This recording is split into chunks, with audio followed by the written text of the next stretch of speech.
எருசலேமே ஆண்டவரை போற்றுவாயாக, போற்றுவாயாக. எருசலேமே ஆண்டவரை போற்றுவாயாக, போற்றுவாயாக. எருசலேமே ஆண்டவரை போற்றுவாயாக, சீயோனே உன் கடவுளை புகழ்வாயாக. அவர் உன் வாயில்களின் தாள்களை வலுப்படுத்துகின்றார். உன்னிடமுள்ள உன் பிள்ளைக்கு ஆசி வழங்குகின்றார். அவர் உன் எல்லைப்புறங்களில் அமைதி நிலவச் செய்கின்றார்.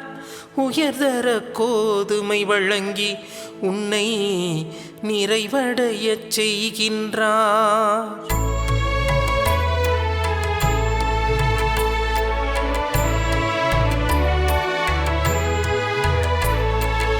எருசலேமே ஆண்டவரை போற்றுவாயாக, போற்றுவாயாக. எருசலேமே ஆண்டவரை போற்றுவாயாக, போற்றுவாயாக. இயேசுவில் பிரியமான மாதா தொலைக்காட்சி நேயர்களே, உங்கள் அனைவருக்கும் ஜெபம் கலந்த காலை வணக்கங்களை மகிழ்ச்சியோடு தெரிவித்துக் கொள்கின்றேன். இன்றைய நாளிலே நாம் திருப்பாடல் 147 தியானிக்க இருக்கிறோம். இன்றைய நாளின் திருப்பாடலின் பல்லவியாக நமக்கு கொடுக்கப்பட்டு இருக்கிற வசனம், எருசலேமே ஆண்டவரை போற்றுவாயாக என்கின்ற ஒரு அற்புதமான போற்றுதலுக்குரிய ஒரு வசனத்தை இன்றைய திருப்பாடல் கொண்டிருக்கிறது. இந்த திருப்பாடல் 147 குறிப்பாக 12 முதல் 20 வரையிலாய் இருக்கின்ற இந்த இறை வசனங்கள் சீயோனின் மகளை, அதாவது எருசலேமை நோக்கி விடப்படும் ஒரு அழைப்பு. எதற்காக இந்த அழைப்பு என்றால், அடிமைத்தனத்திலிருந்து மீண்டு வந்த அந்த எருசலேம் மக்கள் இறைவன் செய்த நன்மைகளையெல்லாம் நினைவு கூர்ந்து இறைவனுக்கு நன்றி செலுத்த அழைக்கக்கூடிய ஒரு உன்னதமான அழைப்பாக இந்த திருப்பாடல் அமைந்திருக்கிறது. இந்த அழைப்பு வெறும் சடங்கு அல்ல, இது இதயத்தின் ஆழத்திலிருந்து எழ வேண்டிய ஒரு உன்னதமான ஆண்டவரை நோக்கி நாம் சொல்லக்கூடிய ஒரு நன்றி எறிதல். நம்முடைய வாழ்க்கையிலும் கூட நாம் சிந்தித்து பார்த்தோம் என்றால், கடவுள் நம்முடைய வாழ்க்கையில பல நன்மைகளை, ஆசீர்வாதங்களை நமக்கு கொடுத்திருக்கிறார். அதையெல்லாம் நினைவு கூர்ந்து நாம் ஒவ்வொரு நாளும் அவருக்கு நன்றி சொல்ல வேண்டும் என்கின்ற அந்த உணர்வை இந்த திருப்பாடலை வாசிக்கின்ற பொழுது நமக்கு இந்த திருப்பாடல் உணர்த்துகிறது.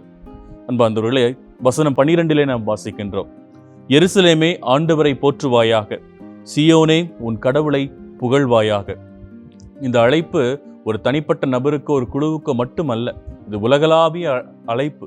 உலகத்தில் இருக்கிற அனைத்து மக்களும் ஆண்டவரை புகழ வேண்டும், போற்ற வேண்டும், அவருக்கு நன்றி செலுத்த வேண்டும். வசனம் 13 வாசிக்கிறோம், அவர் உன் வாயில்களின் தாள்களை வலுப்படுத்துகிறார். உன்னிடமுள்ள உன் பிள்ளைகளுக்கு அவர் ஆசி வழங்குகிறார். பழங்காலத்தில் ஒரு கோட்டை அல்லது ஒரு இடத்தினுடைய ஒரு பாதுகாப்பாக இருப்பது அந்த மதில் சுவரும் அதில் இருக்கிற அந்த கதவு நிலைகளும் தான். கடவுள் அந்த கதவு நிலைகளை வெளிப்படுத்துகிறார். அதாவது நம்ம எதிர்கொண்டு வருகின்ற தீய சிந்தனைகளிலிருந்தும், தீமைகளிலிருந்தும், சாத்தானின் சூழ்ச்சிகளிலிருந்தும் கடவுள் நமக்கு அரணாக இருந்து, ஒரு கதவாக இருந்து, தாழ்நிலையாக இருந்து அந்த தீமை நம்மை அணுகாதபடி அவர் அந்த கதவுகளை வலுப்படுத்துவதாக இந்த வசனம் நமக்கு எடுத்து கூறுகிறது. இறைவார்த்தை 14, அவர் உன் எல்லைப்புறங்களில் அமைதியை நிலவச் செய்கின்றார். அதாவது நம்முடைய உள்ளத்தில் இருக்கிற அனைத்து கஷ்டங்கள், வேதனைகள் அனைத்தையும் தனித்து நம்முடைய உள்ளத்திலே ஆழ்ந்த அமைதியை கடவுள் தருகின்றார். உயர்தர கோதுமை வழங்கி உன்னை நிறைவடைய செய்கின்றார்.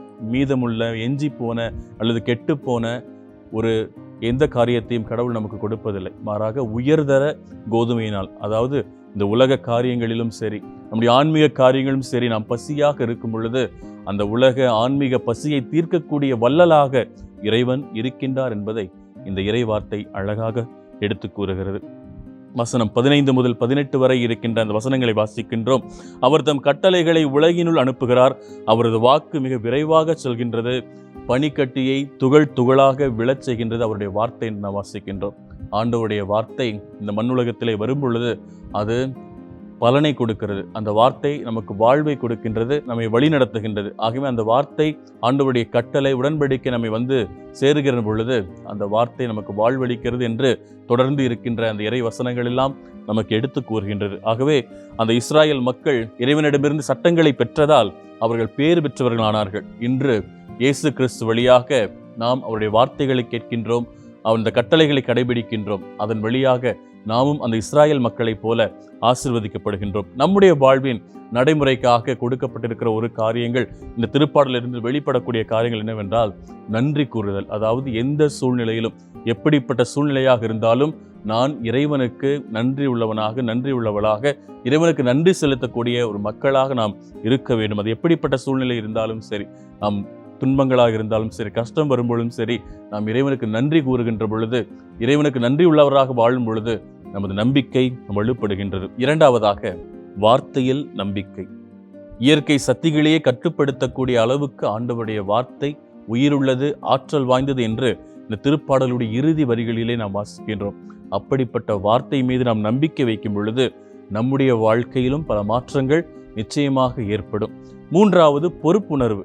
இறைவனுடைய சட்டங்களையும் அந்த நீதி நெறிகளையும் நாம் அறிந்திருக்கின்றோம். அவற்றை நாம் பொறுப்புணர்வுடன் கடைபிடிக்கும் பொழுது இறைவன் மென்மேலும் தன்னுடைய ஆசீர்வாதங்களை நம் மீது பொழிந்து நம்மை பாதுகாத்து வருகின்றார் என்கின்ற நம்பிக்கையை இந்த திருப்பாடல் நமக்கு கொடுக்கிறது. ஆகவே இந்த திருப்பாடல் 147 சிந்தித்து தியானித்த நாம் இறைவனிடம் நம்முடைய குடும்பத்தை ஒப்புக் கொடுத்து இந்த காலை வேளையிலே நாம் ஜெபிப்போம். கண்களை மூடி ஆண்டவரிடம் நம்மை முழுமையாக ஒப்புக் கொடுப்போம்.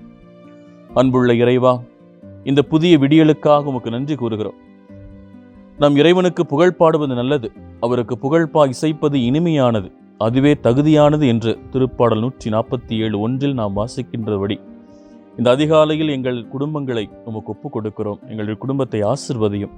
ஆண்டவரே, எருசலேமை கட்டி எழுப்புவது போல எங்கள் குடும்பத்தையும் அன்பாலும் விசுவாசத்தாலும் கட்டி எழுப்பும். சிதறி போனவர்களை ஒன்று சேர்ப்பது போல எங்கள் குடும்ப உறவுகளில் ஏதேனும் விரிசல்கள் இருந்தால் உம் கிருபையால் எங்களை ஒன்றிணைத்தருளும். உள்ளம் உடைந்தோரை நீர் குணமாக்குகிறீர், அவர்களின் காயங்களை கட்டுகிறீர் என்று இறைவார்த்தை 3 நாம் வாசிக்கின்றோம். இன்று எங்கள் குடும்பத்தில் கவலையோடு மனச்சோர்வோடு இருக்கும் ஒவ்வொருவரையும் உம் தேற்றரவால் நிரப்பியருளும். பரலோக தந்தையே, உமக்கு அஞ்சி நடப்போர் மீதும் உமது பேரன்பிற்காக காத்திருப்போர் மீதும் நீர் அன்பு கூறுகிறீர். இன்று நாள் முழுவதும் நாங்கள் உமது கட்டளைப்படி வாழவும் உமது பேரன்பில் நம்பிக்கை வைக்கவும் எங்களுக்கு வரம் தந்திரலும். எங்கள் குடும்பத்தின் வாயில்களை உறுதிப்படுத்தும், எங்களுக்குள்ளே சமாதானத்தை நிலைநாட்டும். உமது வார்த்தை எங்கள் வாழ்வில் விரைந்து செயல்படட்டும். எங்கள் ஆண்டவராகிய இயேசு கிறிஸ்து வழியாக மன்றாடுகிறோம். ஆமென்.